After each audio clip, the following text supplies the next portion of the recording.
सर्वप्रथम सर्वांना जय भीम। आज doctor Babasaheb Ambedkar writing and speeches volume number 19 मधील प्रकरण 21चे आपण वाचन करणार आहोत।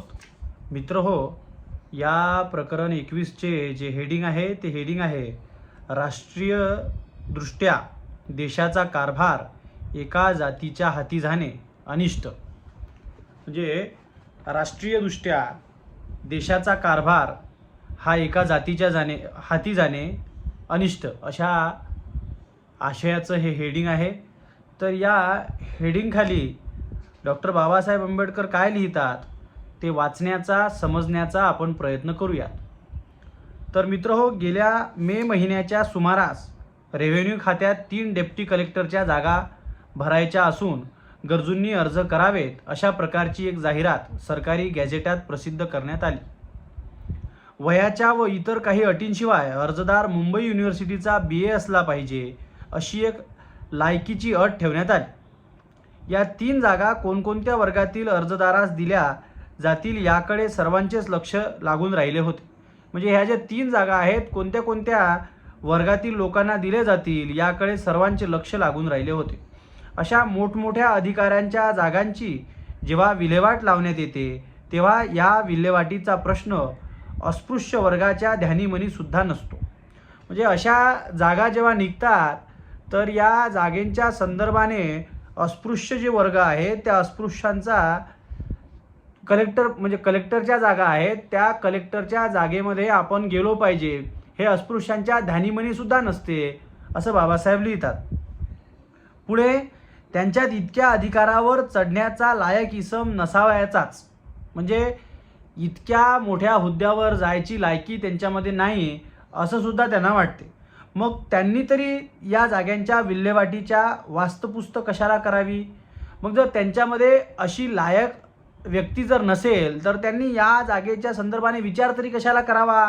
किंवा त्याच्यामध्ये बाबासाहेब लिहितात की त्यांच्या विल्हेवाटीची वास्तपुस्त तरी कशाला करायची?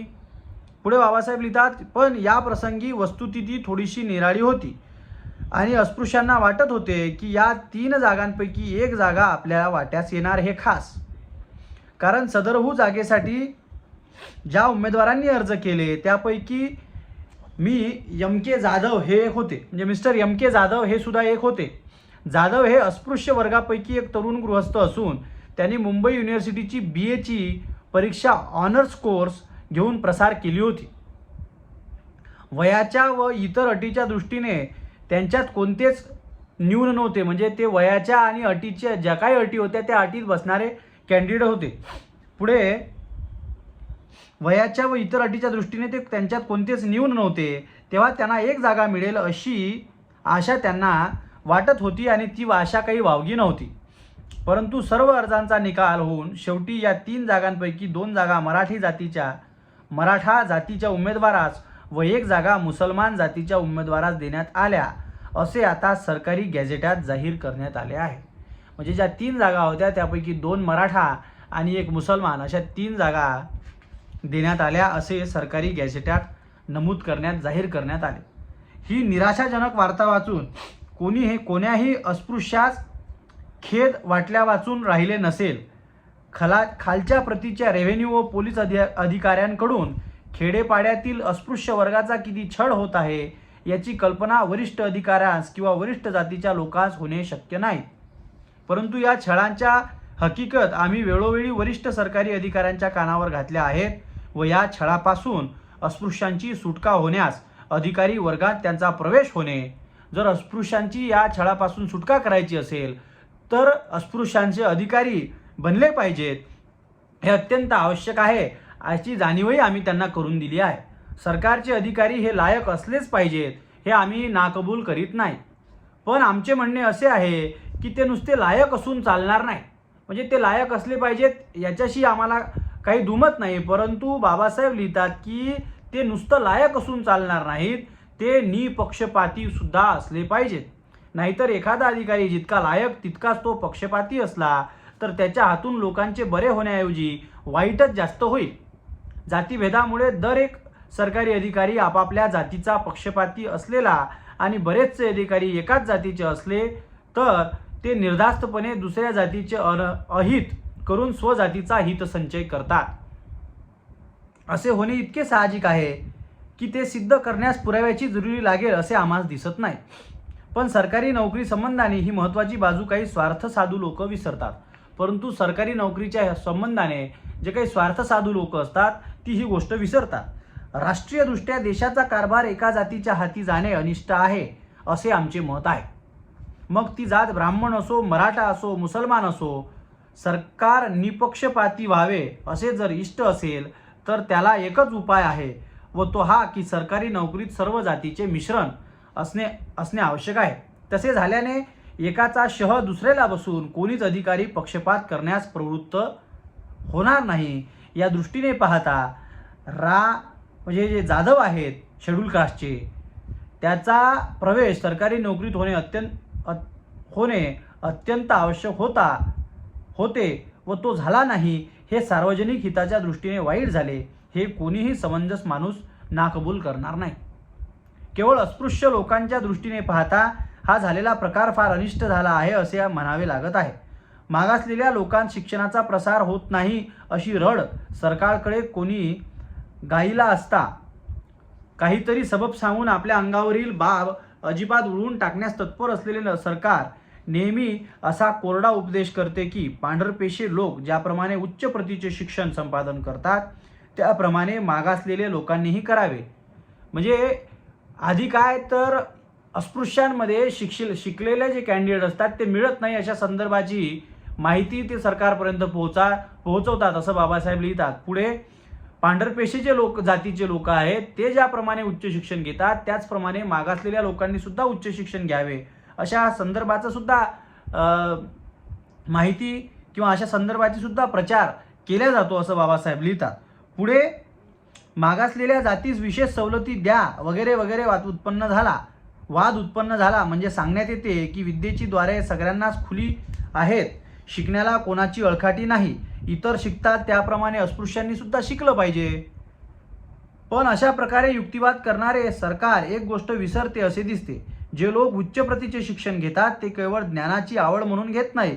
असे जर असते तर ब्राह्मणांच्या येथे बायकांच्या गळ्यात मोहनमाळ असण्याऐवजी पुस्तकांचा मोठा संग्रह असता. पण ब्राह्मणांच्या घरात अशी वस्तुस्थिती नाही. असे जर आम्हास कोणी विचारले तर ती पुस्तक म्हणून आम्ही निर्भयपणे सांगू.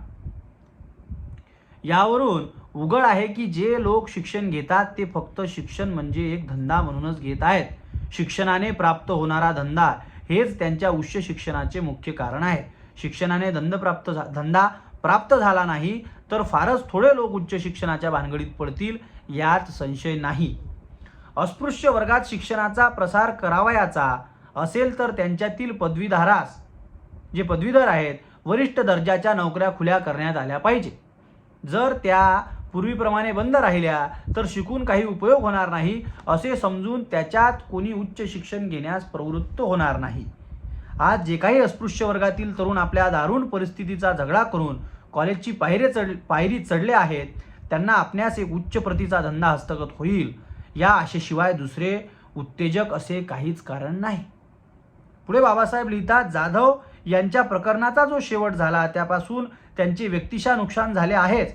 तेवढ्यावरच जर भागले असते तरी बरे. परंतु आम्हाला जे भय वाटते ते हे की जाधव यांच्या पाठी वाट चालत असलेले अस्पृश्य विद्यार्थी यांच्या आशेचा भंग झाल्यामुळे निराशा होऊन पुढचा मार्ग ते लोक जे त्या जाधव यांच्या मागे जे अस्पृश्य वर्ग आहेत ते पुढचा मार्ग घेण्याचे टाळतील किंवा ते सोडून देतील. असे झाले तर याचा परिणाम खापर सरकारच्या माथी फोडल्याशिवाय गत्यंतर नाही. म्हणजे बाबासाहेब लिहितात असे जर झाले तर या परिणामाचे खापर सरकारच्या माथी फोडल्याशिवाय पर्याय नाही. अस्पृश्यांच्या उन्नतीचा संबंधात आमचा इंग्रज सरकारच्या धोरणाचा आम्हास काही थांगपताच लागत नाही. नोकऱ्या मिळत नाही म्हणून अस्पृश्यांनी जर ओरड केली तर त्यांना सरकारतर्फे सांगण्यात येते की तुमच्यात लायक इसम नाही. सरकारतर्फे अस्पृश्यांना सांगण्यात येते की तुमच्यामध्ये लायक इसम नाही. पुढे बाबासाहेब लिहितात, लायकीचा इसम जर हजर केला असताना नोकरी का दिली नाही म्हणून कौन्सिलात प्रश्न विचारला तर कारण सांगता येत नाही म्हणून उत्तर देण्यात येते की हा प्रकार विलक्षण नाही. असे कोण म्हणेल? बाबासाहेब म्हणतात, लायकीचा इसम जर हजर केला असताना नोकरी का दिली नाही म्हणून काउन्सिलात प्रश्न विचारलात तर कारण सांगता येत नाही म्हणून उत्तर देण्यात येते. म्हणजे असा जर प्रश्न कोणी विचारला की जर कॅन्डिडेट हजर असताना तुम्ही त्याला नोकरी का दिली नाही तर ते लिहितात की उत्तर सांगता येत नाही, म्हणजे उत्तर देता येत नाही. तर हा प्रकार विलक्षण नाही असे कोणी म्हणेल काय? खरे म्हटले तर अस्पृश्यांच्या दीनदुबळ्या समाजास लायकीची विशेष कसोशी न करता वरच्या दर्जावर चढवणे आमच्या मते गैर होणार नाही. म्हणजे बाबासाहेब लिहितात, दीनदुबळ्या समाजास लायकीची विशेष कसोटी जर लावली नाही तरी वरच्या दर्जावर चढवणे आमच्या मते गैर होणार नाही. परंतु लायकी असताना देखील त्यांना वरच्या दर्जावर जागा सरकार देत नाही तर अर्थात अस्पृश्य वर्गाची उन्नती हे सरकारचे ध्येय नाही असेच म्हणावे लागते. जाधवांना जागा न देण्याचे खरे कारण सरकारने जर सांगितले असते तर सरकारचे अस्पृश्यासंबंधीचे धोरण काय आहे याचा उलगडा झाला असता. सरकार दरबारी अस्पृश्यता पाडली जाणार नाही असे सांगणाऱ्या सरकारच्या वचनावर आमचा आजवर भरोसा होता. म्हणजे सरकार दरबारी अस्पृश्यता पाडल्या जाणार नाही असं जे सरकार सांगत होते त्यावर बाबासाहेब म्हणतात की आमचा विश्वास होता, भरोसा होता, पण आता तो अस्थायी आहे असे आम्हास वाटू लागले आहे. जाधवांना जागा देण्यात आली नाही याचे कारण ते अस्पृश्य आहेत हेच असावे असे आमचे ठाम मत आहे. पुढे बाबासाहेब लिहितात, कारण न्यूनतेशिवाय जाधव यांच्या बाबतीत दुसरे कोणतेच न्यून नाही. म्हणजे अस्पृश्य असल्याशिवाय त्यांच्यात दुसरं कुठलंही न्यून नाही. अशा या दुटप्पी व दुहेरी वर्तनावरून एकच गोष्ट सिद्ध होते की सरकार जे काही बोलून दाखवते ते त्यांच्या मनात नसते. सरकारची अस्पृश्याविषयीची सहानुभूती वरिष्ठ हिंदूंच्या सहानुभूतीप्रमाणे केवळ शाब्दिक आहे. जी सरकारची सहानुभूती आहे ती केवळ जी वरिष्ठ हिंदू आहेत त्यांच्याच प्रमाणे केवळ शाब्दिक आहे. तिच्यावर विसंबून राहिल्याने अस्पृश्य वर्गाची केव्हाही फसगत होणार. पण या फसगतीचा शेवटी एकच परिणाम होणार आहे, तो असा की अस्पृश्य समाजात सरकारविषयी जी थोडी बहुत राजनिष्ठा आहे ती अजिबात लयास जाणार, म्हणजे ती राहणार नाही. थोडी बहुत म्हणण्याची कारण असे की गेल्या लढाईच्या अनघोर प्रसंगात उभारली गेलेली अस्पृश्यांची 111वी फलटण अगदी बेदरकारपणे लढाई बंद झाल्यानंतर मोडून टाकण्यात आल्यामुळे इंग्रज सरकार संबंधी अस्पृश्यात समाजात नांदत असलेली राजनिष्ठा बऱ्याच प्रमाणात कमी झाली आहे. म्हणजे अस्पृश्यांची जी बटालियन होती ती बेदरकारपणे मोडून टाकली, त्यामुळे अस्पृश्य समाजामध्ये जी राजनिष्ठा आहे ती फार कमी प्रमाणात राहिली आहे इंग्रजांच्या संदर्भानं. पुढे बाबासाहेब लिहितात, जाधव यांच्या बाबतीत झालेल्या अन्यायाने ती यापेक्षाही घटणार आहे. अस्पृश्यांची हेळसांड सरकारने केल्यामुळे त्यांचे नुकसान होत आहे याची जरी इंग्रज सरकारला कळकळ वाटली नाही तरी अस्पृश्यां त्यामुळे वाढत असलेली अप्रीती सरकारला बादल्याखेरीज राहणार नाही असा इशारा वेळीच देणे आम्हास अगत्याचे वाटते. सरकारचा हा काही चढता काळ नाही. पडत्या काळात कोणाचाच आधार नसताना अस्पृश्यांच्या आधारावर आणखी काही दिवस तरी इंग्रज सरकारला काढता येतील हे त्यांनी विसरू नये. पुढे बाबासाहेब लिहितात, सरकारी नोकरीत अस्पृश्य वर्गाचा प्रवेश होणे किती अवघड आहे हे जाधव यांच्या प्रकरणावरून उघड आहेच. पण यदाकदाचित शिरकाव झालाच तर त्यांना किती अन्यायाने वागवण्यात येते याचे नुकतेच एक उदाहरण बेळगाव जिल्ह्यात घडून आले आहे. घटकांबळे हे अस्पृश्य वर्गांपैकी मॅट्रिकची परीक्षा पास झालेले पहिले गृहस्थ होते. परीक्षा पास झाल्यानंतर त्यांनी रेव्हेन्यू खात्यात नोकरी मिळवली. 15 वर्ष सतत नोकरी केल्यानंतर मॉन्टेनफर्ड कमिशन दक्षिण भाग यांनी घटकांबळे यांची हुशारी पाहून एका शेड्यूल पोस्ट वरिष्ठ दर्जाची जागा वर त्यांची नेमणूक करावी असा हुकूम केला. याप्रमाणे 1926च्या ऑक्टोबरच्या सुमारास घटकांबळे यांना 3ऱ्या वर्गाच्या मॅजिस्ट्रेटच्या जागेवर नेमण्यात आले. या नवीन जागेवर कायम होण्यास क्वालिफाईंग टेस्ट नावाची एक परीक्षा पास व्हावी लागते. म्हणजे ही जी नवीन परीक्षा आहे मॅजिस्ट्रेटची त्यामध्ये क्वालिफाईंग टेस्ट नावाची एक परीक्षा पास व्हावी लागते. ही परीक्षा पास होण्यास नेमलेल्या अधिकाऱ्यास 2 वर्षाचा अवधी दिला जातो. ही जो नेमलेला अधिकारी आहे त्याला 2 वर्षाचा अवधी ती परीक्षा पास करण्याकरता दिला जातो. परंतु घटकांबळे यांना नेमून 6 महिने झाले नाहीत तोच त्यांनी आपल्या जुन्या जागेवर जावे असा हुकूम कलेक्टर करवी करण्यात आला. घटकांबळे यांच्या हातून नवीन जागेचे काम योग्य रीतीने पाडले नाही.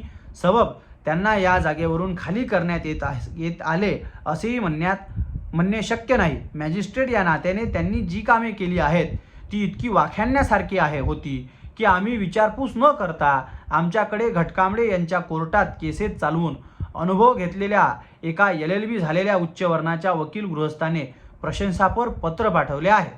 आम्हास असेही समजते की घटकांबळे यांनी मॅजिस्ट्रेट या नात्याने जे निवाडे दिले त्यापैकी एकातही अपील कोर्टाने रद्दबदल केला नाही. या दोन्ही गोष्टी घटकांबळे यांच्या लायकीची बिनचूक साक्ष पटवण्यापैकी आहेत. असे असताना घटकांबळे यांना मध्येच जुन्या जागेवर परत जाण्याचा हुकूम व्हावा हा क्षोभकारक प्रकार नव्हे काय? घटकांबळे व यांच्याऐवजी त्यांची नेमणूक झाली ते गृहस्थ ह्या दोहोंमध्ये एक फरक आहे. तो एवढाच की नवीन गृहस्थाची क्वालिफाईंग टेस्ट नावाची परीक्षा पास झाली आहे व घटकांबळे यांची परीक्षा पास व्हायची आहे. परंतु हा फरक घटकांबळे यांनी आज तरी बाधक होणे शक्य नाही. परंतु हा जो क्वालिफाईंग टेस्टचा फरक आहे हा आज तरी त्यांना बाधक होण्यास काही अडचण नाही. म्हणजे तो काही बाद त्यांना मागे त्यांच्या पुन्हा त्याच पोस्टवर नेण्यास काही कारण नाही. पुढे बाबासाहेब लिहितात, घटकांबळे यांची परीक्षा पास व्हायची आहे परंतु हा फरक घटकांबळे यांना आज तरी बाधक होणे शक्य नाही.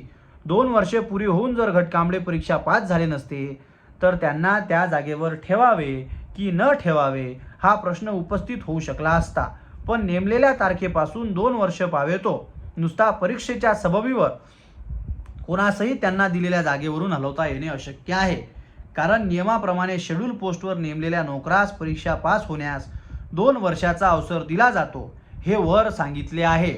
त्याप्रमाणे घटकांबळे यास आणखी 1.5 वर्ष तरी राहू द्यायला पाहिजे होते. हा नियम इतका उघड असताना इतका अंधार कसा चालतो याचे आम्हास नवल वाटते. ही कोणीतरी कारकुनाची कारवाई आहे यात शंका नाही. पण ही कारवाई जिल्ह्याचे अधिकारी कलेक्टर बहादूर यांनी कशी चालू दिली याचा आम्हास मोठा विस्मय वाटतो. नेटिव्ह कामगार लोक अशा प्रकारे अन्याय करण्यास मागे पुढे पाहत नाहीत म्हणून तर यांच्यावर इंग्रज अधिकारी असावेत असे प्रतिपादण्यात येते. खरे म्हटले तर इंग्रज अधिकारी म्हणजे केवढी मोठी खर्चाची धोड. त्यांच्या बेसुमार पगाराच्या ओझ्याखाली हा देश आणि त्यातल्या त्यात हा इलाका अगदी दळपून गेला. पण आमच्यात त्राण नसतानाही आम्ही या ओझ्याला मान दिला आहे ती केवळ आमच्यातील कुटील लोकांच्या अनितीच्या कारभारापासून आमचा बचाव व्हावा म्हणून. म्हणजे कलेक्टरचा जो इंग्रज कलेक्टर येते, इंग्रज अधिकारी येते, त्याचा पगाराचा ओझा तिथल्या भागामध्ये जे राहणारे लोक आहेत त्यांच्यावर जो टॅक्स बसतो त्याच्यामधून त्यांचा पगार दिला जातो. तरीसुद्धा बाबासाहेब लिहितात की आम्ही त्यालासुद्धा होकार दिला, त्या टॅक्सला आमची त्यालासुद्धा हरकत नाही. कारण की आमच्या जे नेटिव्ह अधिकारी असतात ते आमच्यावर अन्याय करतात. इंग्रज अधिकारी तसा अन्याय करतील नाही, तशी पार्शालिटी करतील नाही असं आम्हाला वाटत होतं.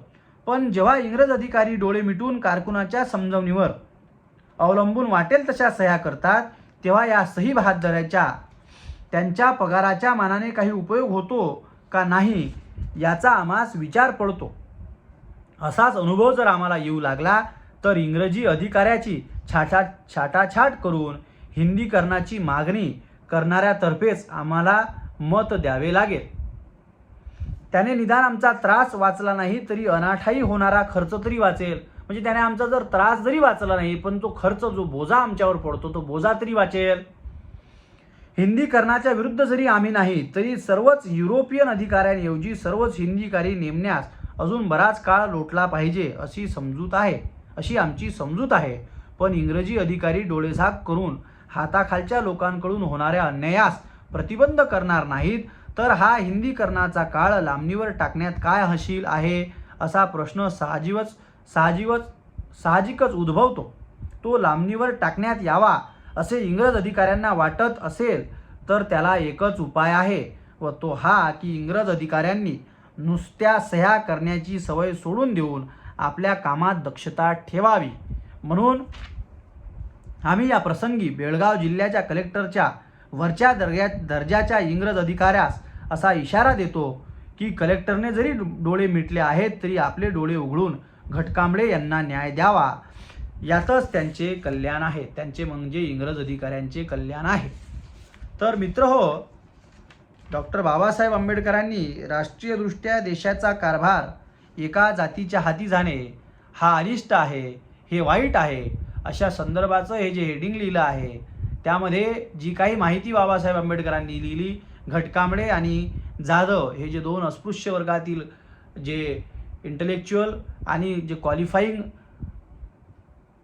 कॅपॅसिटी ज्या लोकांच्या मध्ये होती, त्या लोकांचं जे उदाहरणं बाबासाहेब आंबेडकरांनी दिले, तर त्या उदाहरणावरून असं लक्षात येते की इंग्रज सरकार असताना सुद्धा इंग्रज अधिकारी ज्या पद्धतीनं काम करायला पाहिजे होते आणि अस्पृश्यांना न्याय मिळवून देण्याकरता त्यांनी पहल करायला पाहिजे होती, असं न करता इंग्रज सरकारकडून सुद्धा अस्पृश्यांवर अन्याय होत आहे. म्हणून इंग्रजांना इशारा देण्याकरिता बाबासाहेब आंबेडकरांनी हा जो लेख लिहिला आहे, हा लेख चळवळीतील आजच्या सुद्धा कार्यकर्त्यांना जसाचा तसा आजच्या प्रासंगिकतेनुसार लागू पडतो. तर मित्रहो, कार्यकर्त्यांना, चळवळीतील नेत्यांना, सर्व जे काही आंबेडकरी चळवळ चालवणारे जे लोक आहेत, त्या लोकांना ही जी माहिती आहे, ही माहिती फार महत्त्वाची ठरेल अशी मी आशा करतो आणि ही माहिती तुम्ही जास्तीत जास्त लोकांपर्यंत पोहोचवाल अशी आशा करतो. तुम्ही ही माहिती जास्तीत जास्त लोकांपर्यंत जर पोहोचवलं तर आंबेडकरी चळवळीला याचा फायदा होईल असे माझे मत आहे. तरीसुद्धा ही माहिती तुम्ही लोकांपर्यंत पोहोचवाल. धन्यवाद.